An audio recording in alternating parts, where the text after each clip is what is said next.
Hello well-wishers and welcome to my channel Aspiring Minds.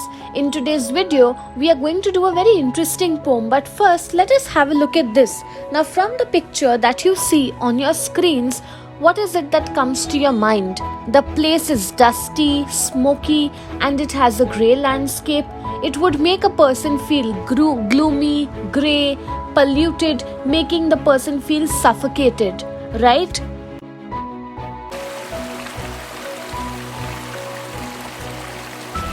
Now in contrast to the previous picture, you see a beautiful picture in the landscape of nature, right? And it has a very calm and soothing experience, makes a person enjoy and wants that person to stay amidst nature, right? So there you can see how landscape itself can have a different impact on the person.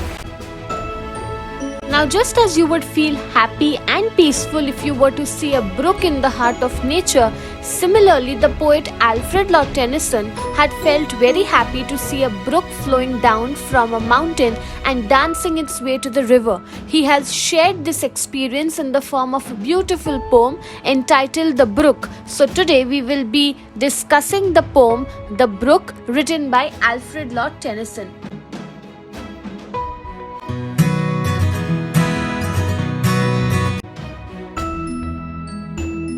Now, Alfred Lord Tennyson was a renowned poet of English literature. He belonged to the Victorian era. He carefully observed the external beauty of nature and painted them in his words. His poetry is well known for his preciseness and accuracy, while he uses his artistic abilities to describe the minute details with a deep sense of impact that it would have on the readers. And through the poem The Brook by Alfred Lord Tennyson, the poet has conveyed a beautiful message, that is, man is mortal, but nature is eternal. So let us discuss the poem in details. The poem begins with the first person I come from the haunts of coot and hern, I make a sudden sally and sparkle out among the fern to bicker down a valley. So the brook begins its journey in a habitat which is full of coots and herons. It emerges suddenly, sparkling in the sunlight, and flows swiftly down a valley. In stanza 2, it further highlights the way it travels. By 30 hills I hurry down, or slip between the ridges. By 20 thorps, a little town, and 100 bridges. So the brook travels swiftly, navigating through 30 hills and slipping between the ridges. It passes by 20 small villages which are mentioned in the poem as thorps, and under 50 bridges.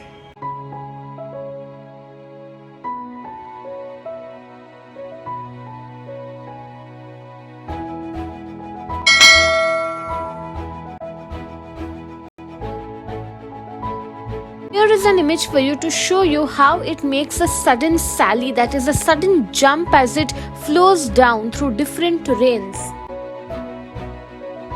and sparkle out among the fern, the overgrowth of plants and trees and shrubs around the brook from where it's flowing. That is depicted over here in the image. You can see these are ferns which are growing, and the brook passes along the ferns as it is traveling, it's making its journey.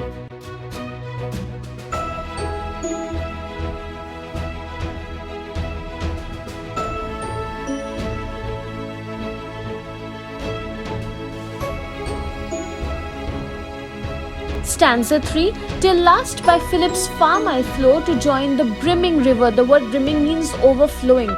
For men may come and men may go, but I go on forever. Now these two are the classic lines which you must know, beautiful lines. The brook reaches its final destination, merging with a full river that is near Philip's farm.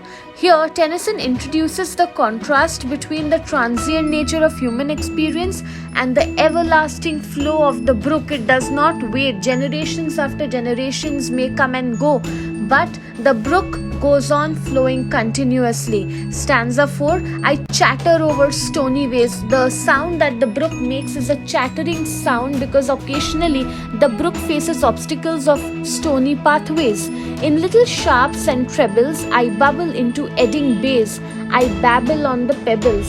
So the brook describes its journey, producing a musical sound as it flows over stony paths, creating eddies and babbling over the pebbles.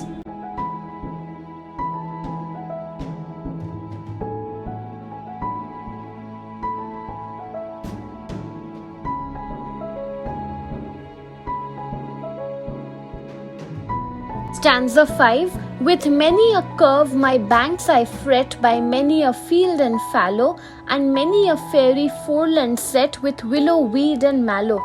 So the brook winds in curves, shaping the banks and passing through the fields and fallow lands. That is, it takes the shape of the terrain through which it is passing. It encounters enchanting, magical areas which are adorned or decorated with willow, weed and mallow. Next it says, I chatter as I flow to join the brimming river.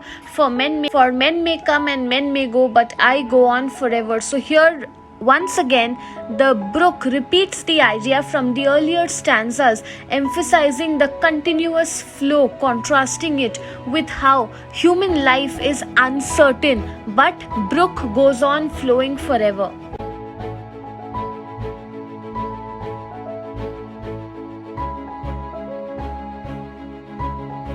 Stanza 7, the description continues. I wind about and in and out with here a blossom sailing, and here and there a lusty trout, and here and there a grayling. The brook meanders, it moves on with blossoms floating on its surface. There are flowers occasionally which bloom and float on its surface. It also mentions the presence of lively trout and grayling fishes, which further depicts that it's not just the brook as an element of nature that flows on continuously, but it accommodates within it other elements of nature such as the trout and the grayling. Stanza 8, and here and there a foamy flake upon me as I travel, with many a silvery water break above the golden gravel. So the foamy flakes which appear on the brook's surface as it travels creates a silvery water break above the golden gravel beneath, and draw them all along and flow to join the brimming river. For men may come and men may go, but I go on forever. So the brook continues its course, its journey, drawing along the elements of nature that it encounters, reinforcing the continuous and perpetual nature of the brook. I steal by lawns and grassy plots, I slide by hazel covers, I move the sweet forget-me-nots that grow for happy lovers. So the brook gently passes lawns and grassy areas, gliding beside hazel covers. It interacts with sweet forget-me-nots, symbolizing that it also has a scope within it for the romantic and tender aspects of nature. We see so many photo shoots and all happen by the river. The lovers go and take photos, and they make it as memories they want to cherish forever. So many beautiful resorts are built beside the rivers. So that is what the poet is saying. There is hardly a river flowing, it's mostly the brooks which flow by the resorts. I slip, I slide, I gloom, I glance among my skimming swallows. I make the nettle sunbeam dance against my sandy shallows. So the brook moves with fluidity, slipping, sliding and displaying various moods. Imagine, a brook is displaying various moods. It interacts with swallows, who are different types of birds, and plays with sunlight on its sandy shallows. It's a beautiful image. If you see the sunlight falling on the brook which is flowing, it's a beautiful sight. When I went to Jammu and Kashmir long ago, I had seen this. Even when I visited Manali, I had seen a visual of this kind. I murmur under moon and stars in brambly wildernesses. I linger by my shingly bars, I loiter round my cresses. That is, the brook murmurs under the moon and stars, lingering in wild brambly areas. It loiters around shingly bars and cresses, creating a serene, calm atmosphere. Finally, it says, and out again I curve and flow to join the brimming river.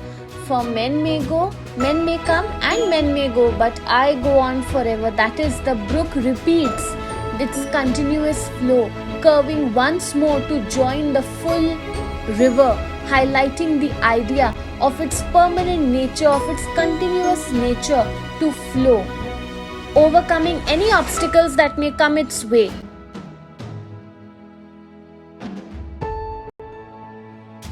So that's it from this video. I hope you liked it. Do hit the like button. Subscribe to my channel for more such future updates. Thank you for watching. Bye.